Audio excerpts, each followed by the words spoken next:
Go ahead, tell them, talk to them. How's everyone doing? Missed you from last week. It's quite a cooler day, though. It is. I tell you what, you can't wait to see what we got for you, folks. It's going to be freaking awesome. See what we got for you, folks. It's going to be freaking awesome. How about turn the volume off? That'd be a nice move. All right, you ready? I'm ready.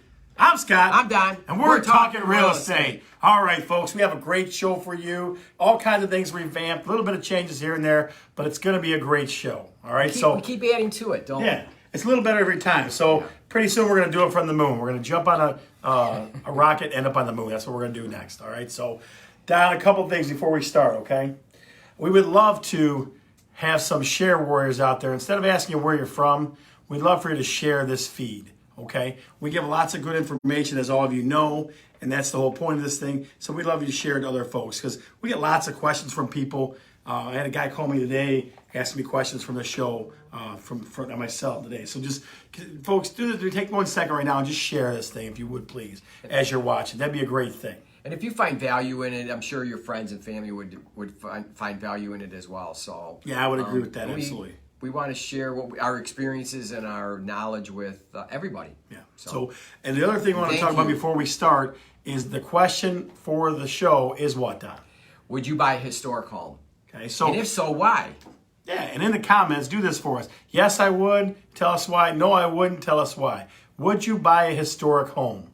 At some point in the show, it's going to become more relevant, but the question for the show is, would you buy a historic home? Okay.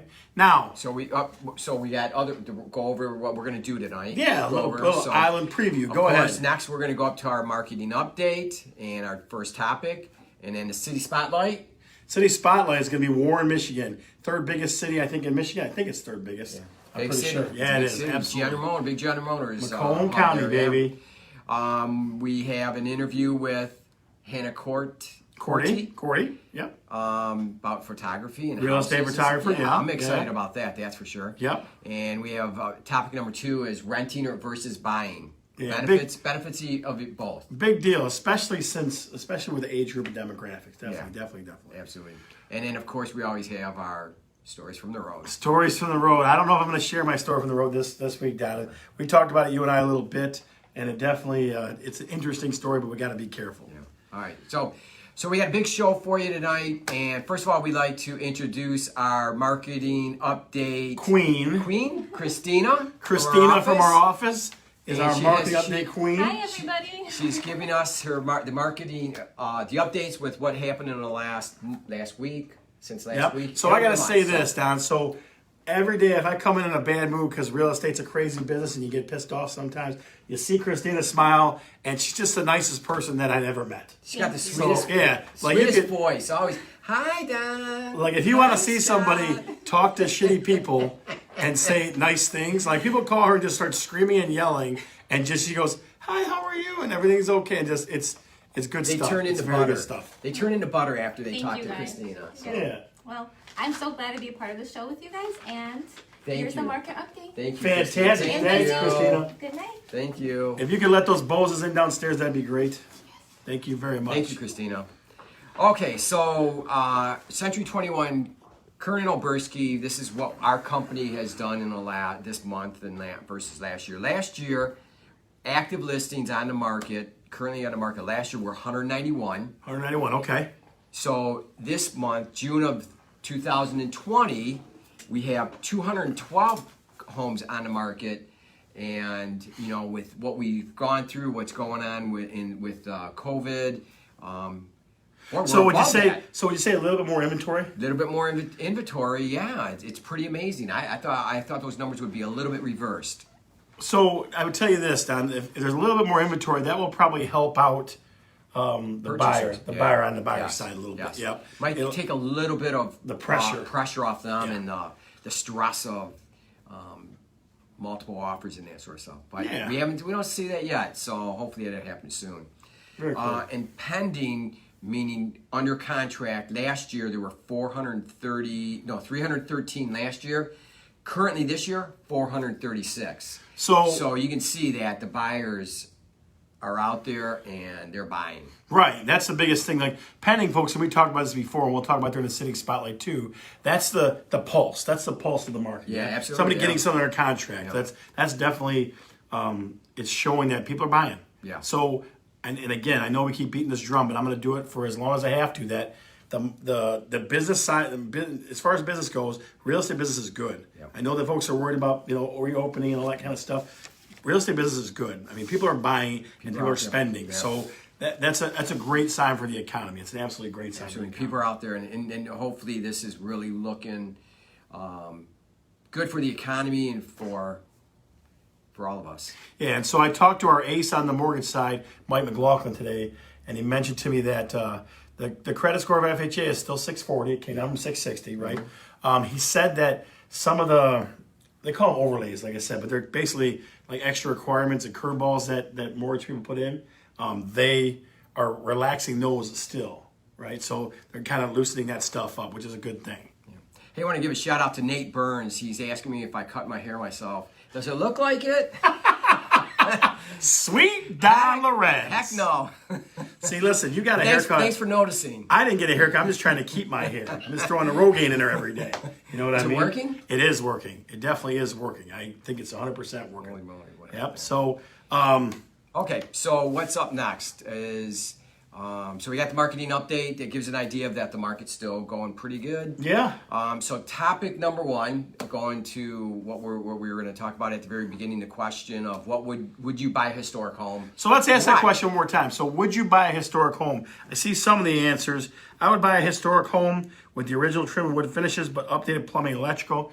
That's from Cathy Wilkowitz. Well, that's a very good point, Cathy. Let's see what else we got. Depends on the structure. James McNamara. Let's see what else we got. As long as it was in Dogbone Heights, somebody put good old Dogbone Heights.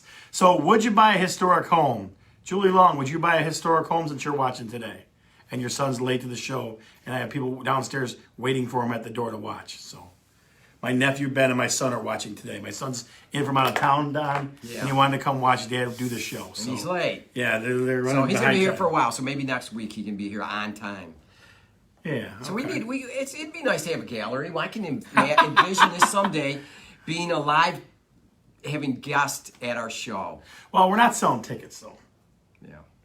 Complimentary. They're free, yeah, it's free. Complimentary. It's free. Complimentary. I know people would pay for it, but Absolutely. As you can see, the light is flickering on and off, so maybe we didn't pay the electrical bill this month. I don't know.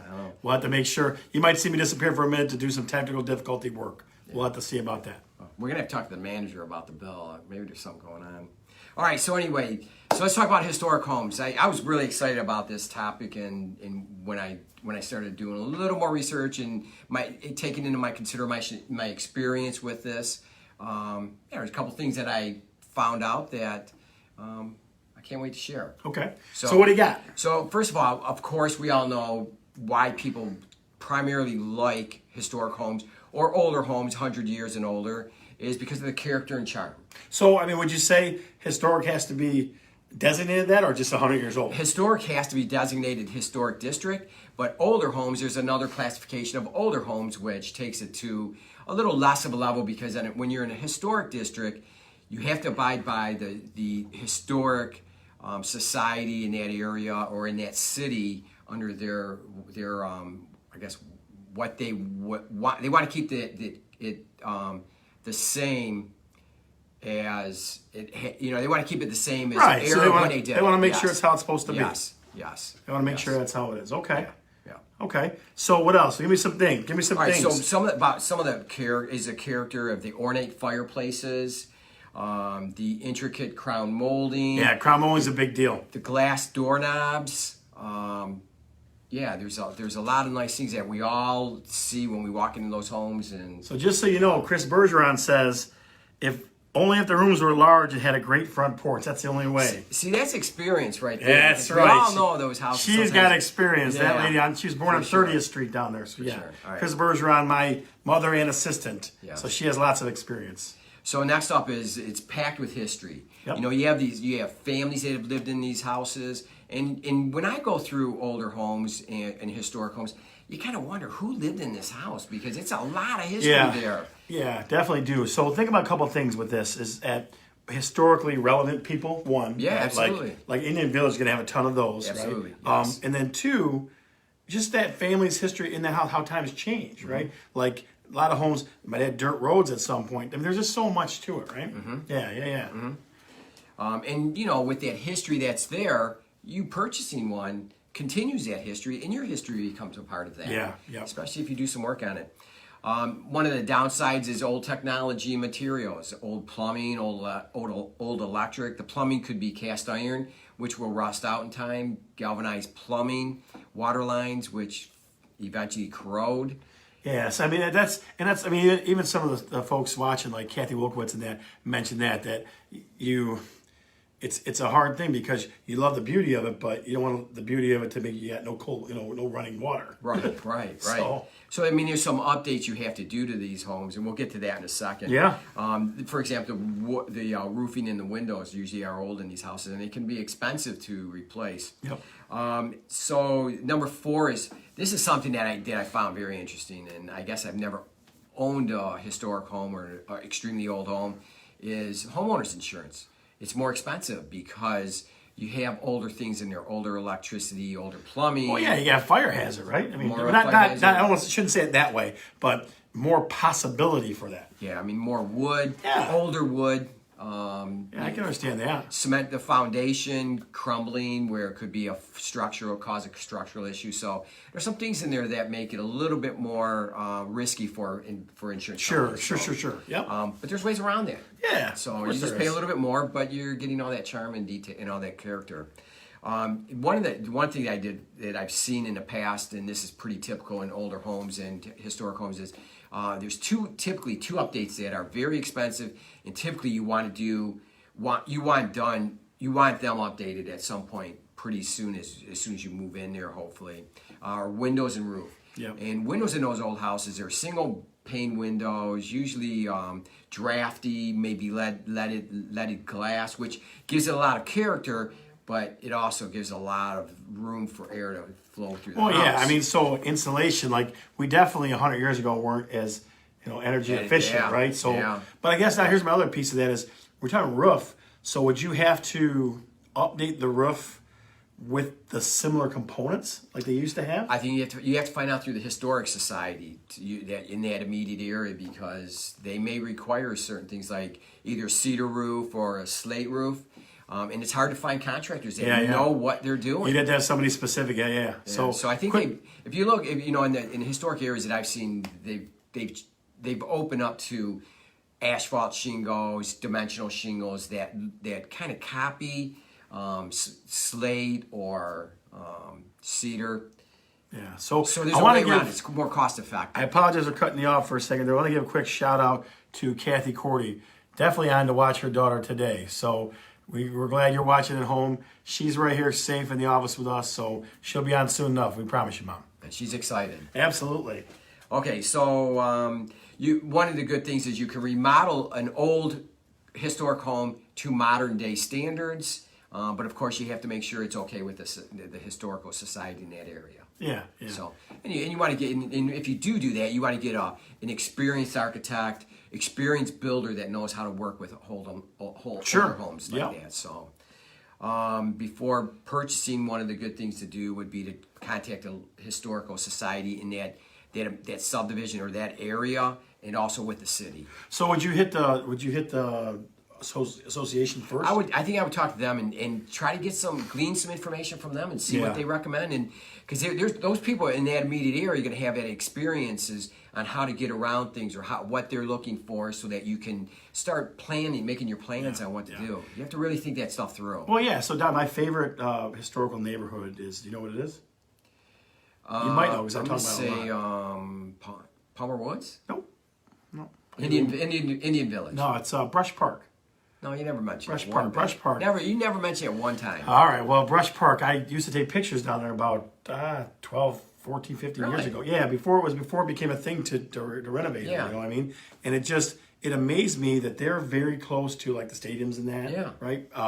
And they were the original mansions of Detroit. Yeah. And just huge That's buildings. interesting. Yeah, cool. Absolutely huge buildings. Yeah. Okay, here's another thing that people don't think about, but that really is very important, is when you buy an old historic home is appliances. Appliances these days are huge, bigger. Yeah. And furniture's bigger. The I wonder rooms why aren't it's as bigger. big. I wonder why it's bigger. So you have to think about it. The doorways may not be as large. So you have to really some of that stuff that might put a little kink in what you're doing, or you may have to give up some furniture or something. Well, so like think about this for a minute. The Ford homes, I showed my sister Ford homes when they were looking to move, and they're just like they're cookie cutter. People must have been smaller. Yeah. In all ways, shapes, or forms, because like it's very boxy. You know what I mean? But you look at it and go, it's kind of you look and go, because maybe people were just smaller, like shorter in stature than that, So, but I think times change, and a lot of people prefer open concept type of stuff, but there is a group of people that do like those type of rooms where things are segmented, I guess, and there's some distinction between rooms. So let's put it this way, okay? I think you're through with your points, yeah? Yeah. So think of it like this: you're the benefactor, appreciator of beautiful, gorgeous home, okay? But at the same time, you have a responsibility, so you got to weigh those two out. So it's like beautiful. Very ornate and all that, in that, but you're also like the steward for that home. Yeah, right? absolutely. That's what it is. I mean, that's basically how it goes. I agree with that. So, folks, how many of you would like to be the steward of a historical home? If you would like to own a historical home, throw something out to us there. Give us a yes or a no. You would buy a historic home if you had the opportunity. Garlanda Johnson, we missed you, girl. It was great having you on last week. We see you. So let's talk City Spotlight, Don. Before we do, though, I'm going to take a quick check of the old lights because it feels like the lights are flickering. So I'm going to call DTE and get the energy bill paid real quick. All right. So tell me about Warren, Michigan. He didn't get electrocuted. That's so right. It's been all right. My hair is not standing up, so I'm okay. I'm okay. So Warren, Michigan. Yep. They do have quite a few condos there, but obviously more single-family homes. Currently on the market, there are 161 homes and 29 condominiums. Okay, so how many homes? How many properties total? About 90? 190. 190, okay. 191. Okay. 190. So that's a lot. It's a pretty big area, yeah? Yeah. And it's a big city, too. Now, I think it's 36 square miles, if I'm not mistaken. It's a big place. Yeah, it's definitely a big city. So currently accepted offers, pending homes where sellers have accepted a contract on them, 324 single-family homes, and 44 condominiums. So you're talking almost double. Yeah. Almost double. Yeah, so, absolutely. The market is cranking. Yeah. The pendings are almost double the listings that are out there. The market's cranking pretty good. Yeah, absolutely. Now, what about sold? And sold in the last 30 days, 92 homes sold, changed hands, and 12 condos. So the lowest numbers is sold, yeah? Lowest numbers of sold homes? Yes. Okay, so Yes. meaning, folks, we're still kind of shaking off the corona and nobody wants to leave their house there. We're still kind of shaking that off. Yeah, but I'll tell you, in the next 30 to 60 days, there's going to be a lot of homes closing absolutely. in that city. So what do you got for square footage and price? Average sales price, $106,000. Really? And square footage, $1,109. 1109. Okay, Yeah. okay. So Warren, Michigan, we salute you. I'm trying to think of the schools that I know out there. The Warren Woods Tower Titans. Is there Used to Warren be, South? they used to be our arch rival for Annapolis when I coached wrestling at Annapolis. Yeah. And then the Warren Woods Titans. Greg Mayer, great guy. Yeah. So All right. the city of Correct. Warren. So we got that. All right, so let's go back to our question again. What would you buy a historic home? Yeah. And why? Would you buy a historic home? Give us the why now, because we see lots of yeses, and that's great. But we definitely want the why. So we want the why. Why would you buy a historic home? Why would you do that? Okay. And one final statement. If you really enjoy this show and you get any value out of it, please share it. Yeah, so do that for us too, folks. Again, we just try to give, good quality. And a lot of people have stopped me or called me or sent me, Facebook messages that you guys have such good information. We do. We've been doing this a while, the two of us, okay? And we give it freely, but we want to offer it to as many people as possible. So please take a second and share it to somebody else so that somebody else can enjoy it as well. All right, so take the time now to do that if you would, please. Okay. So, all right, so let's go to our interview. Who is our interview? All right. Hannah Korte. Hannah Korte, where are you? Am I rolling in? Yes, Come you on, are. roll on in, Hannah. Roll on in here with us, Legs are kid. A little too short for this. So if you didn't catch that, folks, she said her legs are a little too short. Don, go that way if you would, please. All right, come on, slide all the way in here, kid. You're fine. All right, so Hannah is the principal at Korte Photography. Hello. Okay, so she definitely knows her way around a camera. She is the personal photographer for the Perjuan team. She's taken pictures for you before too, Don. Yes, absolutely. Okay, yes. so Hannah, tell us a little bit about your photography business. Okay, so yeah, I've been doing this for how long have I been out of high school? 7, 8 years now. So I've been doing this 7, 8 years solely as my only source of like income. About 3. Went to college for it, and I do like the senior pictures, the weddings, family photos, all of that stuff. But I also do a lot of assisting for a lot of commercial photographers in the area. So, for instance, we were talking beforehand. I help a photographer that does a lot of interior design, like photographing for interior designers, which informs my It gives you real way estate better eye. photography. So I kind of know what the elaborate portion of like photographing houses, but then I can dial it back for a real estate setting. Huh. Very interesting. Okay, so Well, let's start with easy questions. Let's start with, okay, so you're a photographer, real estate photographer. Walk us through what your day looks like as a real estate photographer. What do you do? Well, definitely have a lot of like planning out very specific gear that goes with me. A lot of like wide angle lenses and things like that, just so I can make sure I can get like the whole room in. I've got like a light and things to add a little extra like pop to some rooms that are darker, especially basements, because they are.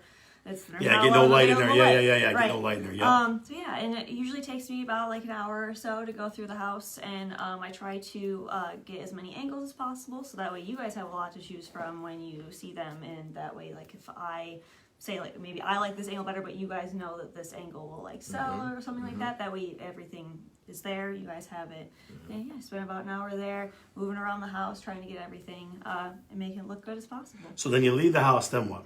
Then I would go back home, upload all my pictures that I just took to my computer, go through, and pick out all the best ones. And I do a little bit of retouching on them, not a whole lot, because I obviously want to like have it be what it is. So there's not really any surprises when you go into the house.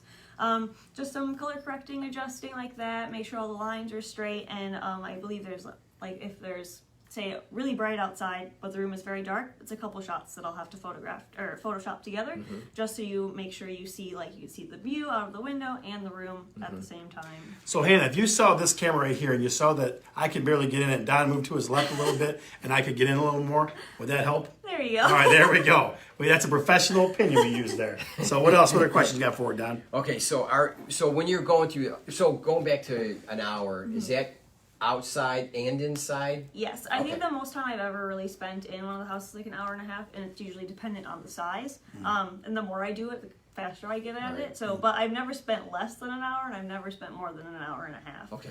So it's about an hour and a half. This Yeah. is pretty okay. Okay, so so are there certain pictures when you go through? Are there certain pictures, or even when you drive up to the house, are there certain pictures that you plan on taking that might really show that house in the best light, or that you think might really be something that a buyer may look and say, hey, this is this is a house I want to see because of this picture, this 2 pictures here. Right. So normally when I do pull up to the house, I always think like, oh, that's exactly what you're going to be doing the first time you see it. So I feel like the most like important picture to take is definitely the outside, because that's going to be your first impression, and first impressions are important. Yeah. So I know like when some of my friends were looking at houses, they were always like, oh, well, if there's bad pictures, I don't even want to look at the listing. So that way it's like, oh, what is going to catch your eye right off the bat? And obviously the first picture you see is outside. So for me, that's like what I try and concentrate on the most, to make sure you get that like best like angle of curb appeal. So when you're looking at the listings, you're like, oh, that one's just like, it's cute or whatever, but it entices you to look further. Right. Okay. And as far as other like important pictures or things like that, I think like obviously the living space is very important, because for me, I like, oh, I want to entertain my friends or have family over. So I'm like, is the this size a good, of it, you mean? Like right? the, So is this a good space for me to do that? So I kind of think when I go into it, if I was looking at a listing, what would I want to see? And that's sort of informs how I photograph the house. Right. Absolutely. And Don and I both, we were talking about this before the show too, is that we've heard this plenty of times, right? Like the pictures. First of all, the bad side of it is the pictures look nothing like the listing. Yeah. Right? They go, pictures, lied about the listing, or or the opposite, that house sells quickly, the pictures look great. Right. You know, and Don and I both, we use professional photography all the time. That's a huge difference, folks, is that a lot of guys, a lot of realtors, ladies and gentlemen, take pictures with their iPhone and stuff like that. You can tell the difference.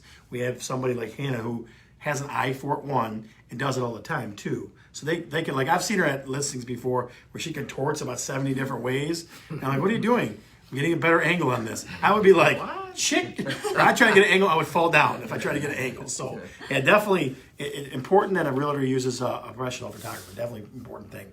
I mentioned, you said, so an hour and a half. What would deviate from the hour? What would get you the hour and a half? Just the size, or? Yeah, the size definitely, or I think a lot of, if there's like a lot of unique things about the house that we definitely want to like highlight, then those would get like that their own attention.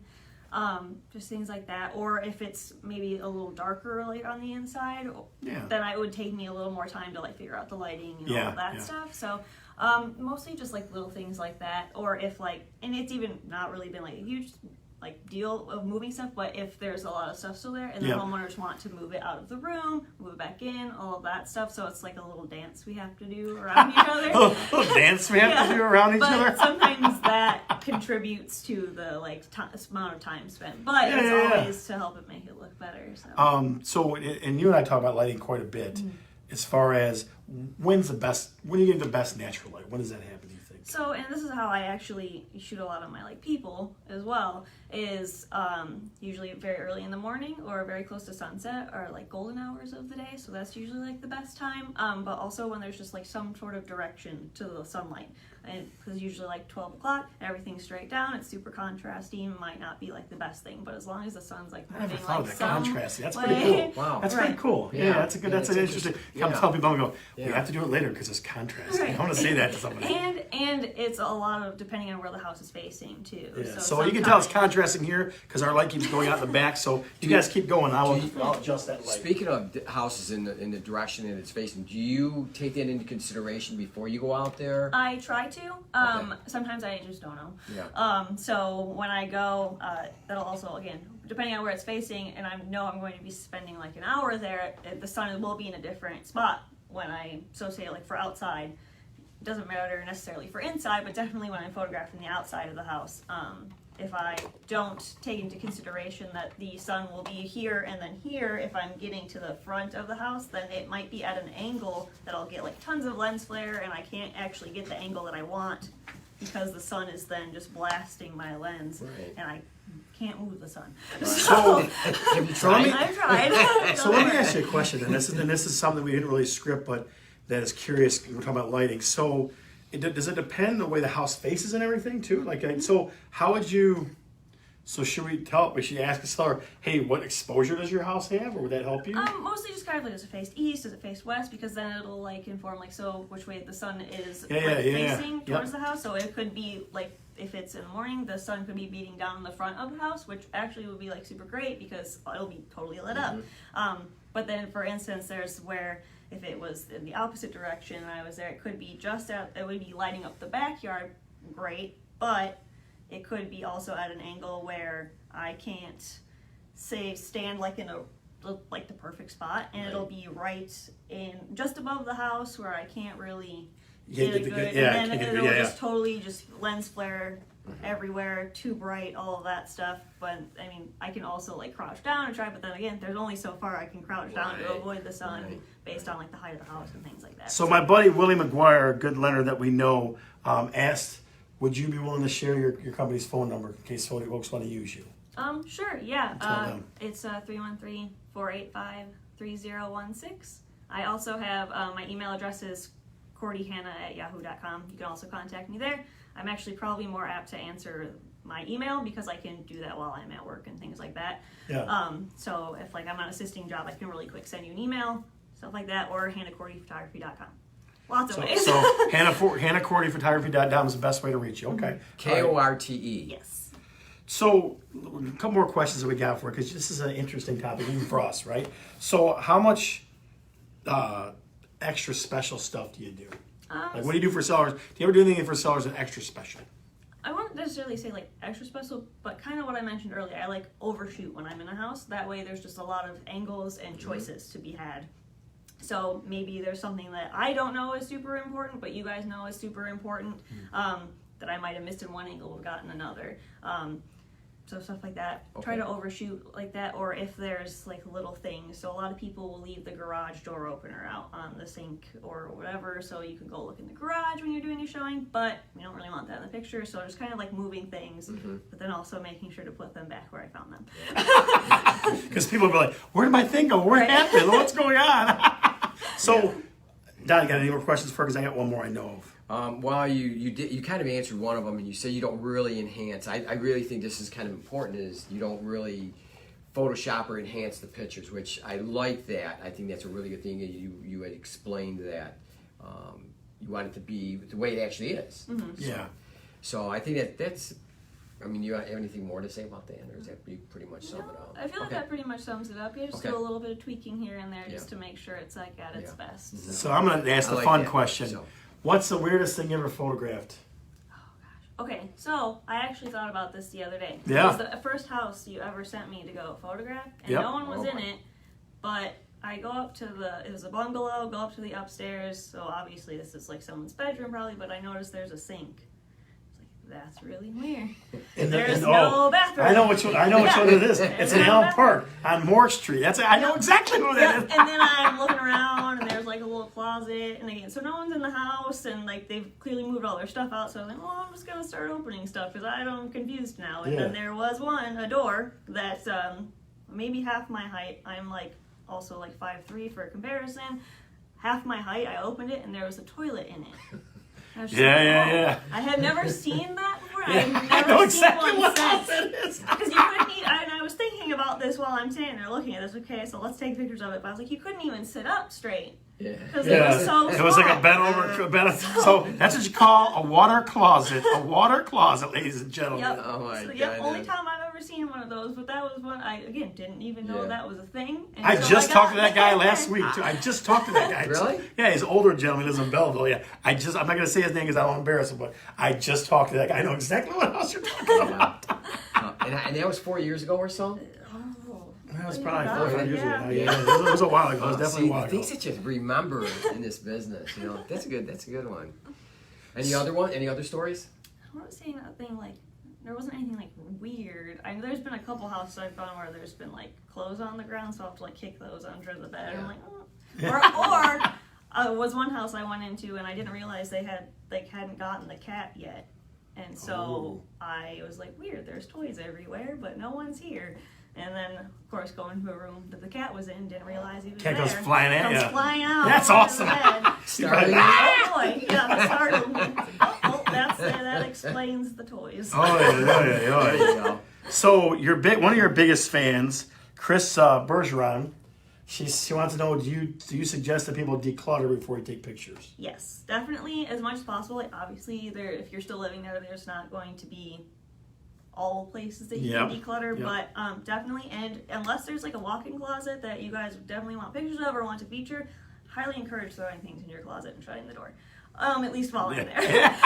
So so yes, definitely trying to declutter as much as possible because then it makes everything look a lot cleaner and there's a lot less like distractions going on because then you're not like, oh, what's this random Thing. in the corner of this picture Yeah. instead of actually looking at the house. Oh, that's awesome. That's awesome. Yeah. Very, very cool. We're so Good glad start. you came. Very good. Thank you. I mean, this was Yeah. informative for us. It was also, people were asking for your business number and that. So I'm sure that the people will reach out to you. Give me your number and information one more time. Yeah, so it's 313-485-3016 is my phone number. You can also text that number.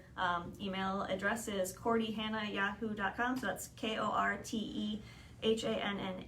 KORTEHANNAH@yahoo.com, and then hannahkortephotography.com, also on Facebook and Instagram under Absolutely. those same names. And I will tell you this: she took there you go. She took my nephew Ben's senior pictures last year, and they couldn't have been happier. I just saw them today. I was at their house. I'm like, those pictures look great. So she does it all. She does real estate photography, weddings. You said.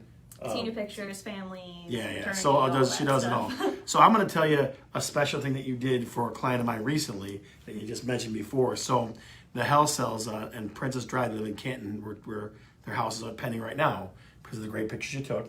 So I looked in the photos when you sent them, and all of a sudden I see this kid in all the like 3 or 4 pictures. So I guess the young man was very charmed with Hannah, the mom said, and so he followed her around. So he became like the assistant, and he got to be in the pictures. He was a very good photo assistant. He's very helpful. Yeah, he's very helpful, very photogenic too, very photogenic too. So that's another way that you do very special things for clients, because I will give them to those folks, and they'll be ecstatic. So that's that. Yeah. So I have a final question. Have you photographed anybody popular or Yeah, it's good. or anything like that, or somebody that you say, hey man, Like celebrities or anything? Yeah, celebrities, right. Sort of. So I do work with Carmen Harlan. I do a lot of her. She has a clothing line, which you should check out while you're watching this. Yeah, go ahead. Yeah.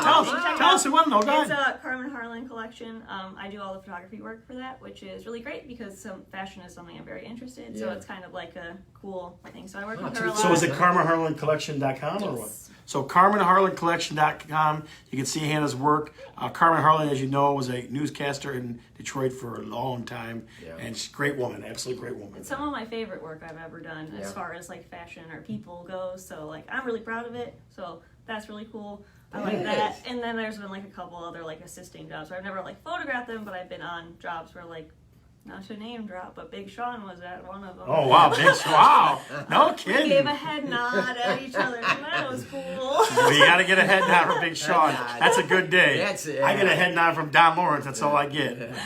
Or maybe Adam Cristina. Oberski's doing one of these or something like that. That's all I get. Yeah. Hannah, it's Wow, great great to have you on the story. show. Thank you. Absolutely. Thank If you. you hang out with us for a few minutes, we're going to finish up the show here. So, Don, let's talk about this new concept that we kind of set out there to folks. Folks, like we talked about before, sharing is the language of love for Facebook. What? So, well, I'll put it that way. So, as you share our information and our show with folks, it's the word out as far as who they can trust in real estate. Don and myself, we give information, high quality information all the time. So, what we ask you to do is share, and we're going to do that throughout the rest of the show as well. What we're going to change fan of the show to, because fan of the show kind of lame. So I came up with this, and we're going to try it for a while and see how it works. Call it Share Warrior. Share Warrior. And here's why, because there's a ton of bad junk on Facebook and social media. We want people to be like warriors for good and happy stuff. Okay, so it would be Share Warrior is somebody who shares our stuff a lot. And I don't know about you, Don, I got about 15 folks now that share everything that we put out, commercials and the show and all the goofy outtakes that we do. And that's what we hope for. We hope for you guys to see enough value in this that you share it all the time. Like anytime we put something out real estate related, that you share it. And Hannah does the same. So she shares it all the time too. So our Share Warrior of the show today is Cathy Korte. Cathy Korte, Share Warrior. Cathy, come on. Where's all my peeps at? Do you know Cathy. Thank you, Where's all the Cathy. pounds at? In the comments, give me some Cathys over and over and over again. Crazy, 100 Cathys in a row, one Cathy, whatever. Cathy's everywhere, all right? Cathy. All right, so Cathy Korte, you are the Share Warrior of the show. The rest of the folks, please share our stuff so that folks get the word out there that they can enjoy the stuff that we got. So there we go. All right, so topic number 2, Don. Renting versus buying. Renting versus buying, folks. Okay, this is going to go a little bit toward. The first one was historic, so we're going backward in time a little bit. Now we're going forward. I look at all these people. Cathy. I love it. I love that. That's my favorite part of the show. That's my favorite part. The Thank Winklewitzes you. are everywhere. Very cool. So we're talking about renting versus buying, okay? And I'm going to give you 5 reasons why I think that buying, and I did a lot of research, and I do this a lot, and I deal with lots of millennials and lots of kids that graduate that I taught and that ask these questions. So let me walk you through why buying is better than renting, because there's a lot of disparity on the internet and that, but I dug into it a bunch to kind of give a better feel. So first reason is it's your own home. You can create your own dream home. All right. So when you own a home, you can do whatever the heck you want to it. You can change the carpet to wood floors. You can put the fancy door on like Mike McLaughlin is doing today at his house. You can do, paint the rooms bright pink for your daughter. You can do whatever you want. Build that backyard oasis that we tell you about. You can do all that stuff because it's yours. It belongs to you. Renting, sometimes you can get away with painting a little bit, but you got to paint it back to the white, right? Right. So you can't can't change a thing. You can't change the flooring. Right, so if that shower handle sucks, that's too bad. This call is how the it land- is. call the landlord, though. Right, you can ask him and stuff, but that's. But if you own the house, you're the landlord. you can do whatever you want. All right, you can do whatever you want in your own home. That's one. You can put a wrench on it and use that instead of a hat. I've done that before. If that surprises you, it should. No, it doesn't. That's why I threw that out there, probably. He's like, I know you did that first round. All right, so number 2 is stability. Okay, rents go up typically if you've been there for a bit. Landlords usually crank rents up on you. If you bounce around a lot, rents are going to change for different places you go to. Stability, if you get a mortgage, typically it's going to be a fixed rate mortgage, 30 years, so the payment's going to be the same all the time. So it's not going to be something that is all over the place. It's going to be that where it's every single month the same amount. Well, it does vary a little bit, doesn't it? Well, like taxes and stuff, sure. Not a lot. Not a lot every not year. A lot. Yeah, not a lot. Yeah. Yep. So number 3, you're going to get the benefit of appreciation. So homes, especially in the market that we're in, if you bought a home, 5, 6, 7, even 8 years ago, and the appreciation that you've gotten to this point, I mean, people are making good money. Yeah, it's yours. It's your Right. appreciation, not a landlord's. I think we talked about this last week. A buddy of mine, his secretary, bought a condo across from where Tiger Stadium is, with a new, what do you call it? New arena, what's it called? Little Caesars. Yeah, Little Caesars. Yeah, Little Caesars. She bought it for like $1.75 and sold it for like $5 or $6. Yeah. So that's a ridiculous number, right? Yeah. You don't get that if you rent. You rent, you're just giving the landlord money. That's all you're doing. But that's an extremely outsized appreciation. Yeah, So I get she that. bought it at the right time, in the right location. Right, so. but appreciation still helps a lot of folks buy the next home. Absolutely. Most people aren't doing it for the big payoff like that. That's a jackpot type of thing. Yep. Most of them, it's that slow appreciation, and you're paying your mortgage down every year, every month, every year, and that's where most people make their. Yeah. their And Don, would you piggyback. agree that it's almost like a forced savings, almost to a point? Yeah. Right. Yeah, and I don't think it's so much you have to even think about it. It's just happening. Yeah. So I When mean, you're living, you have to have a place to live. yeah, it's a way better investment than renting, right? Yeah. Number 4, the tax write-offs you get with a mortgage or with buying your own home. Mm-hmm. You can write off your mortgage interest, 1. Okay, you can write off part of your property taxes, 2, and sometimes you can write off part of your private mortgage insurance. Mm-hmm. So that's a lot of write-offs you got. Okay. Also, you can write off things like if you sell the house, the improvements that you made on the house, you can write those off too. There's a ton of different write-offs Right. that come with home ownership. Again, you're not getting that with a rental. You're definitely not getting that. Okay. And then number 5, and this one's big for a lot of people. Okay. There's people like Stephanie Crockett that are probably watching tonight, and other folks that love their furry friends or their fur moms and fur dads that love their dogs and their pets, their cats. Right. Rentals, sometimes there's a fee to have your dog or cat, right? Sometimes they won't let you have them at all, especially certain breeds of dogs and stuff, okay? So you can have any dog you want, any furry friend you want, as long as you own your own home. Right. So again, home ownership way better than rental. Now, I wanted to kind of make it, to break it down easier for folks to understand. So what I did, I'll show you what I got here for you. So I'm going to slide in for you just a little bit. So here's what I got for you. I'm going to hold it up like that. The little ring's making it a little tough to see there. So here's what you got. For a monthly rental of $1,250 in Dearborn, 48124, and I know it's backward, guys. I know because the camera's backward. I get that. I know. People are like, it's backwards, Scott. Oh my God, it's backward. Right, we didn't think of that. So for homes in 48124 for the buy, if you pay $1,200, you'll get 1,332 square feet. Okay, for about $1,200 per buying. Okay, for rental for $1,250, the average is $1,112. Okay, so and that's with a $165,000 house in Dearborn. I'm going to try to post a link to the information. Right, so you can even see dollars and cents, apples to apples. $1,250 rental is not getting you the same house at $1,250 or the $1,200 buying is going to get you. Okay, and I know folks are going to complain, going, "Well, you make a down payment." Not if you use Mishta. If you use like a conventional Mishta, then you're not making a down payment. So it's very similar money. Okay, so I just wanted again to bring that information to light a little bit. That you get even just in Dearborn alone, you get an extra 200 square feet if you buy for the same amount of money. So that's another thing as far as smarter to buy than to rent. So when you send it out, should they have a mirror with them so that they can see Yes, they should. the reverse image? Folks, if you don't know, we turn the phones. What a dick. Laugh it up. Go ahead. That's hilarious. So, if you didn't know already, Billy Ferguson, good to see you, sir.